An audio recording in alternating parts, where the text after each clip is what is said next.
Hey, this is Brian. Thanks for watching Kies. Today I'm going to show you step-by-step how to install CSF's auxiliary radiators on a G8X M3. Now, while today I'm going to be demonstrating the installation on a G8X M3, if you have a G Series M2, M3, or M4, the process is basically the same. Now, here's a few reasons why I personally upgraded to these. First off, as you take a look at them, they're noticeably larger than the factory units, so they're going to give you better cooling, which is why you'd want to do these in the first place. The second thing you're going to notice is it has this nice stone guard to protect you on and off the track, because as you can see, there's two gaping holes on either side of the car where rocks are going to pelt their way in, and this is going to make sure your coolers stay nice and protected. And then third, you can see these are TIG welded and they are all metal. The factory ones, which you're going to see in a little bit, have this plastic and then the metal is literally just crimped on. It's a similar design to what BMW does on the S58 charge coolers, and it is totally crap. But this will not only help keep you cool, but it'll help you stand the test of time. So with that, let me show you how to install it. Now, for this installation, you can see we are going to be using a lift. A lift is totally unnecessary. This is to give you guys the best camera angles. If I was just doing this at home on my driveway,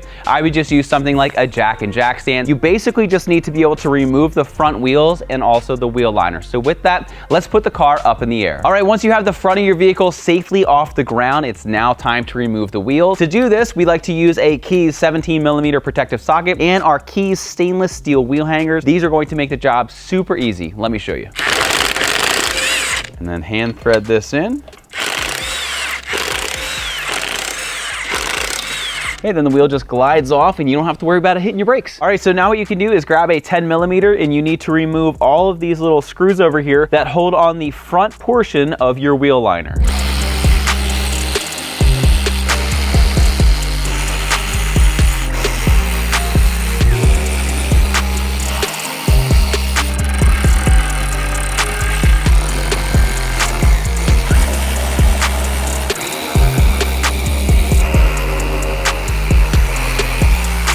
Okay, so then you can take your liner, pull it down like this, and that should come right out. All right, so next you're going to need a pick tool, and what we're going to do is we are going to disconnect the line up top and below. As you can imagine, you are going to spill some coolant, so make sure that you have an appropriate container to collect it and properly dispose. So what you want to do is get a pick tool in here, and you want to just lever up on this little clip. It does not come all the way out, and technically it does, but all you need to do is just unlock it like that. Then get ready, because you will spill some coolant here. Then once this stops draining, what you want to do is you're just going to clip the tab in just like that. It's going to ensure you don't lose it. And then when we go to reinstall the new one, all you do is just pop it on and it's going to self-latch. So now that we've done that one, we're going to do the bottom one. And the order which you remove these really doesn't matter. If you want to do the bottom one first, it's not that big of a deal. Okay, then you can lever this one off and get ready to catch the coolant. All right, so next you need a 13mm. We're going to remove this bolt over here and then this one over here. Let's start over here on the left one.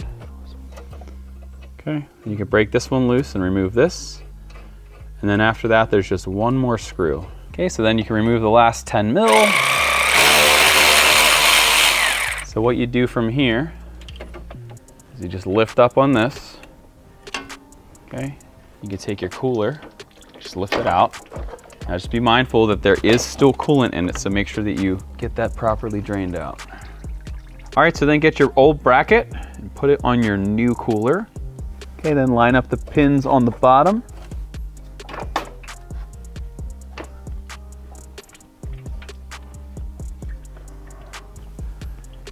There's one. There's the other. Okay, then just rock it back. You can take your 13 mils, start to feed them in. All right, so now you can reach up and put your 10mm back, and you can snug it up.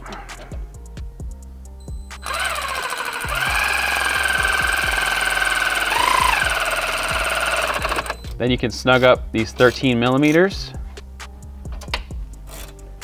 Then take your upper hose and just clip it in. And same at the bottom.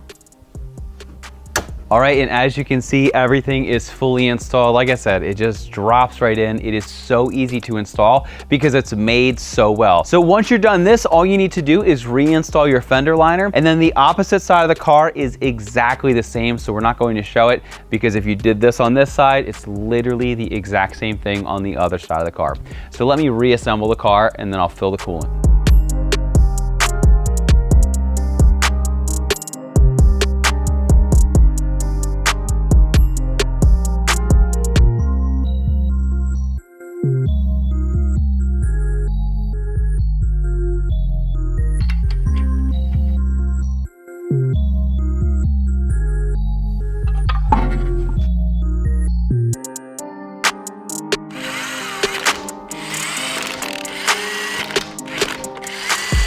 Now, as you've noticed, we did lose quite a bit of coolant, and you can't just add coolant. There's two things you have to do. First, we recommend BMW coolant. It is the green cap if you have a G80 M3 or another G series M2, M3, or M4. But what you need to do is you need to use 50% this and 50% distilled water. Then what you want to do is you want to do a proper fill and bleed process so that you can extract all of the air out of the system. Otherwise, you're going to run into issues if you just dump it in. Now, we cover that in another video, which is linked for you below. Now, overall, this is an extremely easy process. Even if you're very new to working on cars, it is a great project for you. The big thing is just to make sure that you do a proper fill and bleed process with your coolant. But other than that, the physical installation is cake. And we'll be able to enjoy not only the cooling benefits, also the durability benefits. I can't wait to take this car on the track. If you're interested in a set for your M2, M3, or M4, be sure to see the links down in the description to Kies.com where you can pick up a set for your car. If you like today's video, give us a thumbs up, make sure to subscribe. Thanks so much for watching, and I'll see you in the next video.